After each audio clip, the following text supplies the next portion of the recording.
እንደ ኦርቶዶክስ አባቶች በወንጌል ውስጥ የለም የሚሉ ሰዎች ውሸት የሚያወሩ ሰዎች ላሳያችሁ አንዱ ከብዙ ቀን በቀን ቀስ በቀስ የኦርቶዶክስ አባቶች በወንጌል ውስጥ እንዳሉ ማሳየት ተጀምራለሁ። ቅዱስ አንቲፓስ አለ። እንግዲህ ራዕይ ምዕራፍ 2 ቁጥር 13 ኢየሱስ ክርስቶስ ስለሱ ተናግሯል። ሰይጣን በነገሰበት ጊዜ ስለኔ ታማኝ አማኝ የሆነ ስለኔ እስከ ሞት የታመነ ማን ነው? አንቲፓስ ማን ነው? ቅዱስ አንቲፓስ። በነገራችን ላይ በሰማዕታት ክፍለ ዘመን የሚያንብቡ ሰዎች የቤተክርስቲያኒቷ ታሪክ ቅዱስ አንቲፓስ የኢስተርን ኦርቶዶክስ የኦርቶዶክስ ቤተክርስቲያን አባት ነበረ እና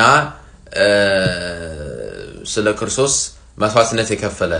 እንግዲህ ኦርቶዶክስ አባቶች በወንጌል ውስጥ የለም፣ ኦርቶዶክስ መጽሐፍ ቅዱሳዊ አይደለም፣ ቤተክርስቲያኒቷ ለወንጌል እንቅፋት ናት ምናምን የሚሉ ሰዎች፣ ተረት የሚያወሩ ሰዎች ውሸታችሁ እገልጣለሁ። እንግዲህ ሁሉ ጊዜ ውሸት እገልጣለሁ፣ ምንም ችግር የለብኝም። ስለ ቢጽፉ ደግሞ የራሳችሁን ጉዳይ ነው፣ እግዚአብሔር እንደሰራችሁ ነው የሚከፍላችሁ። ይሄው እንደዚህ ነው ስለ ክርስቶስ የሞተ እንደዚህ ሰማዕታት ነው። እንደዚህ በዚህ ውስጥ ያስቀምጡት ነው አካሉ ተቃጥሎ ስለ ክርስቶስ የሞተ። ሁለተኛ በጣም መወደው ትልቅ አባት ቅዱስ አግናቲዮስ በአንቲዮክ ላይ እንግዲህ ሐዋርያት በአንቲዮክ ላይ እንደነበሩ ቤተክርስቲያን እንደተከሉ ወንጌል እንዳስተምሩ መጽሐፍ በሐዋርያት ላይ ይናገራል። ቅዱስ አግናቲዮስ የሐዋርያው ዮሐንስ ደቀ መዝሙር ነበረ። ውሸት ከመሰላችሁ ማስረጃ ያሳያችኋለሁ። ቆይ እንደዚህ ነው ስለ ክርስቶስ የሞተው። አንበሳዎች በሉት፣ ሮም ውስጥ ማለት ነው።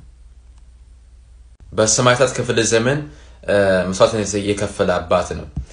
እሺ ላምበው በለግዝኛ ነው። ኦኬ